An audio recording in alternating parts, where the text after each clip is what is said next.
Hello everyone, welcome to my channel. आज हम इस वीडियो में बीएससी फोर्थ सेमेस्टर केमिस्ट्री के unit 4 photo chemistry and liquid liquid mixer unit start करने वाले हैं, जिसमें फोटो केमिस्ट्री का बेसिक कॉन्सेप्ट इस पर्टिकुलर वीडियो में हम डिटेल में समझेंगे। इसके एप्लीकेशंस को डिस्कस करेंगे। उसके बाद इलेक्ट्रोमैग्नेटिक रेडिएशन ईएमआर क्या होता है उस कॉन्सेप्ट को भी डिटेल में डिस्कस करेंगे। इस टॉपिक का प्रॉपर हैंड रिटन नोट्स आपको प्रोवाइड करूंगा, बेसिक कॉन्सेप्ट समझाने का प्रयास करूंगा, जो आपके बीएससी सेमेस्टर एग्जाम्स के लिए बहुत हेल्पफुल होगा। इसके अलावा अगर आपको इस यूनिट एंड इन टॉपिक्स का complete paid hand written note चाहिए तो उसका लिंक आपको नीचे डिस्क्रिप्शन बॉक्स में मिल जाएगा। वहां से आप चेक करके नोट्स ले सकते हैं, जो अगेन आपके एग्जाम्स के लिए बहुत हेल्पफुल होगा। सो स्टार्ट करते हैं फोटो केमिस्ट्री का बेसिक कॉन्सेप्ट। फोटो केमिस्ट्री क्या होता है? So photo chemistry is a branch of chemistry that deals with the study of chemical reactions initiate or influenced by lights. It's explore how molecules absorb, emit or transform light energy leading to various chemical changes and reactions. ठीक है। So photochemistry का basic क्या है? Photochemistry chemistry का एक branch है जिसमें light की वजह से होने वाली केमिकल रिएक्शंस का स्टडी किया जाता है। बहुत सिंपल सा कॉन्सेप्ट है। फोटोकेमिस्ट्री केमिस्ट्री का एक ब्रांच है जिसमें लाइट की वजह से जो होने वाली जो केमिकल रिएक्शंस होती हैं उनका स्टडी किया जाता है। इसमें बेसिकली जब कोई सब्सटेंस लाइट एनर्जी एब्जॉर्व करता है, कोई भी सब्सटेंस अगर लाइट एनर्जी एब्जॉर्व करता है, तब इसके जो मॉलिक्यूल्स होते हैं वो एक्साइट हो जाते हैं, फिर रिएक्शन स्टार्ट होती है। इसी को फोटोकेमिकल रिएक्शंस कहा जाता है। ठीक है, तो ये बेसिक है फोटोकेमिस्ट्री का। This reactions can range from simple photo isomerizations to more complex processes like photosynthesis. ठीक है, तो ये जो हमारा फोटोकेमिस्ट्री का फोटोकेमिकल रिएक्शंस होते हैं, इनका रेंज जो होगा वो सिंपल रिएक्शन जैसे फोटो आइसोमेराइजेशन से लेकर मोर कॉम्प्लेक्स प्रोसेस जैसे फोटोसिंथेसिस तक होता है। जहां पे फोटो आइसोमेराइजेशन मतलब ये जो है इसमें मॉलिक्यूल्स का स्ट्रक्चर चेंज हो जाता है। ये बहुत सिंपल रिएक्शन है। इसके अलावा जो फोटोसिंथेसिस है ये बेसिकली प्लांट सनलाइट यूज करके जो फूड बनाते हैं वो प्रोसेस होता है। ये ज्यादा कॉम्प्लेक्स प्रोसेस होता है। तो ये जो फोटोकेमिस्ट्री का फोटोकेमिकल रिएक्शन होगा वो बेसिकली इन दोनों रिएक्शंस के बीच में रेंज करता है, मतलब सिंपल से लेकर मोर कॉम्प्लेक्स रिएक्शंस फोटोकेमिस्ट्री के प्रिंसिपल के बेस पर काम करते हैं। ठीक है, तो ये बेसिक हो गया। अब इसका एप्लीकेशन इंपॉर्टेंट है थ्योरी एग्जाम्स के लिए। आपके थ्योरी एग्जाम्स में पूछे जाते हैं फोटोकेमिस्ट्री के बेसिक एप्लीकेशंस। तो इसके एप्लीकेशंस एक-एक करके हम डिटेल में समझते हैं। पहला एप्लीकेशन है many pharmaceuticals are synthesized through photochemical reactions. So pharmaceuticals में बेसिकली यूज होता है फोटोकेमिस्ट्री का जो फोटोकेमिकल रिएक्शन है, इसका यूज करके मेडिसिन बनाई जाती है, जैसे कि लाइट के थ्रू स्पेसिफिक रिएक्शन करके कॉम्प्लेक्स ड्रग्स जो है वो सिंथेसाइज किया जाता है। तो फार्मास्यूटिकल्स में एक इंपॉर्टेंट यूज है फोटोकेमिस्ट्री का। देन सेकेंड हमारा है photochemical processes play a significant role in environmental chemistry, such as in the degradation of pollutant and formation of atmospheric pollutant like ozone and smoke. ठीक है, तो environmental chemistry में बहुत use होता है फोटोकेमिस्ट्री का। इसमें बेसिकली सनलाइट पॉल्यूटेंट को तोड़ती है, इसको डिग्रेडेशन ऑफ पॉल्यूटेंट कहा जाता है, जिसमें सनलाइट के द्वारा जो है पॉल्यूटेंट को तोड़ा जाता है। उसके बाद ओजोन एंड स्मोक भी फोटोकेमिकल रिएक्शन से ही बनता है। ठीक है, एंड यहाँ पे जैसे कि कार एग्जॉस्ट जो होगा वो सनलाइट से साथ रिएक्ट करके फोटोकेमिकल स्मोक बनाते हैं। तो इस प्रकार से इन्वायरमेंटल केमिस्ट्री में भी फोटोकेमिस्ट्री का यूज है। देन थर्ड एप्लीकेशन है हमारा photochemistry is fundamental to photovoltaic device and solar energy conversion technologies. इसमें इसका मतलब है कि जो फोटोकेमिस्ट्री का जो है डायरेक्ट यूज सोलर पैनल में यूज होता है।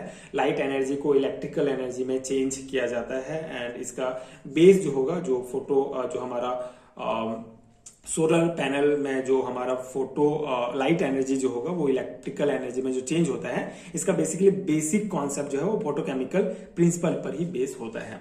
फोर्थ एप्लीकेशन है photochemistry is used in the synthesis and modification of materials such as polymers and nano particles. So material science में इसका यूज है, जैसे फोटोकेमिस्ट्री का यूज जो है वो पॉलीमर्स बनाने में, नैनो पार्टिकल सिंथेसिस में एंड मटेरियल को मॉडिफाई करने में किया जाता है। इसके एग्जांपल्स में आपके आएंगे अल्ट्रावायलेट लाइट से प्लास्टिक जो है हार्ड और फ्लेक्सिबल बनाए जाते हैं। तो इस प्रकार से मटेरियल साइंस में, मटेरियल केमिस्ट्री में इसका यूज होता है। ठीक है, है।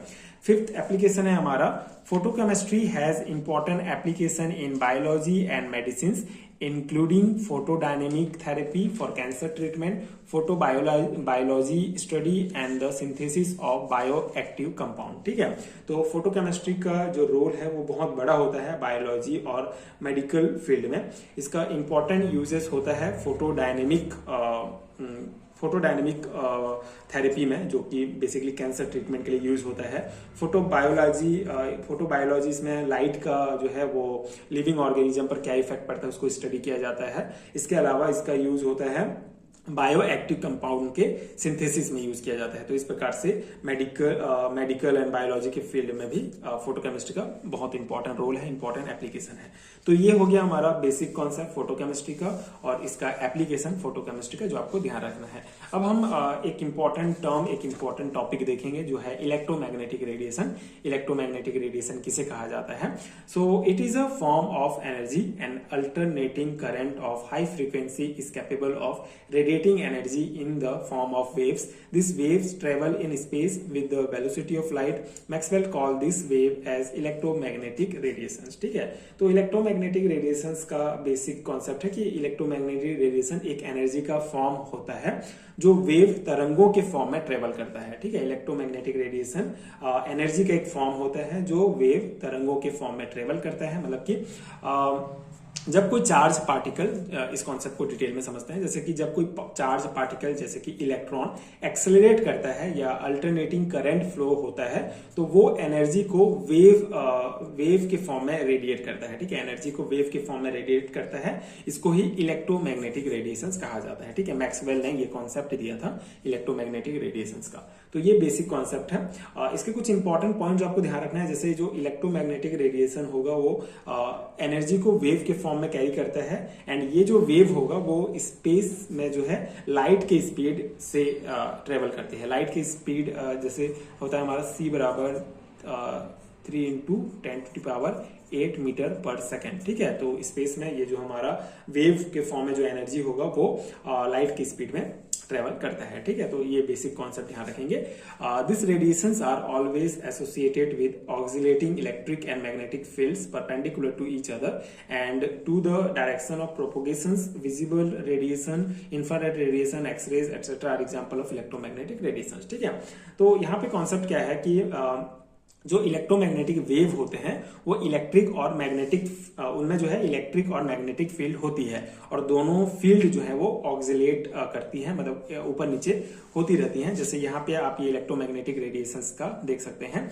ये बेसिकली इलेक्ट्रोमैग्नेटिक वेव है जो इलेक्ट्रिक और मैग्नेटिक फील्ड में, ये इलेक्ट्रिक फील्ड और ये मैग्नेटिक फील्ड को रिप्रेजेंट करेगा जो आपस में ऑक्सिलेट होते रहते हैं। और यहाँ पे ये है कि जो हमारा डायरेक्शन ऑफ इलेक्ट्रिक फील्ड है एक्स एक्सिस में शो किया गया है, ये डायरेक्शन ऑफ मैग्नेटिक फील्ड जिसको वाई एक्सिस में एंड जेड एक्सिस में डायरेक्शन ऑफ प्रोपोगेशंस को शो किया गया है। एंड ये जो तीनों होंगे electric field, magnetic field, direction of propagations, तीनों एक दूसरे के परपेंडिकुलर होते हैं। ठीक है, परपेंडिकुलर होते हैं। यहाँ पे ये बेसिक यहाँ पे आपको समझना है कि तीनों एक दूसरे से 90 डिग्री में होंगे। ठीक है, परपेंडिकुलर होते हैं। एंड यहाँ पे कुछ एग्जांपल दिए गए हैं, जैसे विजिबल रेडिएशन हो गया, इंफ्रारेड रेडिएशन, एक्स रेज, इसके अलावा gamma rays, ultraviolet rays, microwave, radio wave, ये सभी जो है इलेक्ट्रोमैग्नेटिक रेडिएशंस के एग्जांपल होते हैं, जिसको आगे आने वाले वीडियो में हम एक एक करके डिटेल में अच्छे से समझेंगे। बाकी ये इलेक्ट्रोमैग्नेटिक के ये एग्जांपल्स आप ध्यान रखेंगे। एंड कुछ और इंपॉर्टेंट पॉइंट, जैसे the region of this radiation is from cosmic rays of very short wavelength to radio wave of very large wavelength. ठीक है, तो इसका जो अगर हम रीजन देखें इलेक्ट्रोमैग्नेटिक रेडिएशन का, ये कॉस्मिक रेज जिसका वेवलेंथ बहुत शॉर्ट होता है से लेकर रेडियो वेव जिसका वेवलेंथ बहुत लार्ज होता है, इनके बीच में जो है ये पूरा इसका रीजन होगा। ठीक है, इलेक्ट्रोमैग्नेटिक रेडिएशन का, जिसके जो अलग अलग एग्जांपल्स हैं इसको भी आगे हम समझेंगे। बाकी आपको अभी इतना बेसिक समझना है कि इलेक्ट्रोमैग्नेटिक रेडिएशन क्या है। तो बहुत सिंपल सा कॉन्सेप्ट है, एक एनर्जी का फॉर्म होता है जो वेव के फॉर्म में ट्रेवल करता है, उसको इलेक्ट्रोमैग्नेटिक रेडिएशन कहा जाता है। ठीक है, तो ये हो गया हमारा photo chemistry and electromagnetic radiation का बेसिक। आई होप कि आपको समझ में आ गया होगा। इस यूनिट को पढ़ने से पहले, इस चैप्टर को पढ़ने से पहले ये बेसिक कॉन्सेप्ट आपको आना चाहिए, कुछ इंपॉर्टेंट टर्म्स भी आने चाहिए जिसको आगे हम वीडियोस में और देखेंगे। तो आई होप कि आपको समझ में आ गया होगा। ये नोट्स आपके एग्जाम प्रिपरेशन के लिए हेल्पफुल रहा होगा। इसी प्रकार के अगर आपको हैंड रिटन नोट चाहिए BSc and MSc semester exams के लिए तो डिस्क्रिप्शन बॉक्स आप चेक कर सकते हैं। पीडीएफ स्टोर का लिंक आपको मिल जाएगा जो आपके एग्जाम प्रिपरेशन के लिए बहुत हेल्पफुल होगा। एंड अगर वीडियो हेल्पफुल है तो आगे के वीडियो देखने के लिए आप चैनल के साथ जुड़े रहिए। Thank you so much for watching.